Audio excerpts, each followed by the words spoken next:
Aujourd'hui, le souvenir français plane sur ce monument, le culte de la mémoire et de rigueur.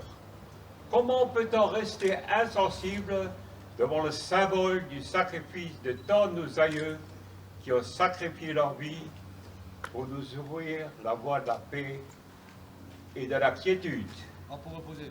Le souvenir français a depuis longtemps tracé sa ligne de conduite, donné un sens, une raison à cette cérémonie qu'on renouvelle après année. On dit bien souvent le temps passe, le souvenir reste. Et c'est bien le cas de cette journée du 19 septembre.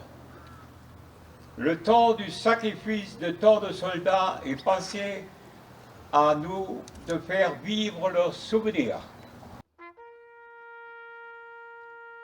Événement annuel, le Souvenir français a rempli sa mission. Cette année, le président Émile Valriche a sollicité le conseil municipal des jeunes. Rien de plus beau que d'avoir notre jeunesse ce jour-là avec une mission. Représenter notre jeunesse devant un symbole de notre patrie. Lire un récit, un poème, en s'adressant à nos soldats disparus au drapeau et à nos porte-drapeaux. Comme l'a rappelé notre premier magistrat Bernard Zener, l'association du Souvenir français a aussi pour objectif qu'aucune tombe morte pour la France ne disparaisse des cimetières communaux et qu'aucune stèle soit à l'abandon.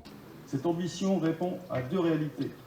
Dans les cimetières communaux, un grand nombre de tombes familiales dans lesquelles sont inhumés des combattants morts pour la France sont entrés en déshérence, tant à cause de la suppression des concessions perpétuelles qu'en raison des déplacements géographiques des familles. Signalés à l'abandon, ces tombes sont supprimées et les restes des combattants rejoignent la fosse commune. Ainsi, paradoxalement, l'opinion publique accorde aujourd'hui plus intérêt aux restes de combattants anonymes découverts sur les champs de bataille qu'à ceux des combattants connus inhumés dans les tombes familiales. Sur le territoire national, plusieurs centaines de mille stèles et de plaques ont été érigées ou apposées par les associations d'anciens combattants. La disparition progressive de ces associations entraîne l'abandon de ces sites.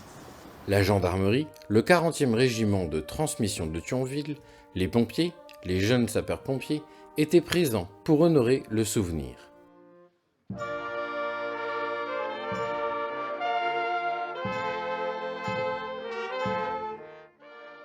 Dans ce dernier moment estival, l'orchestre a su lui aussi rendre hommage et accompagner dignement cette belle cérémonie.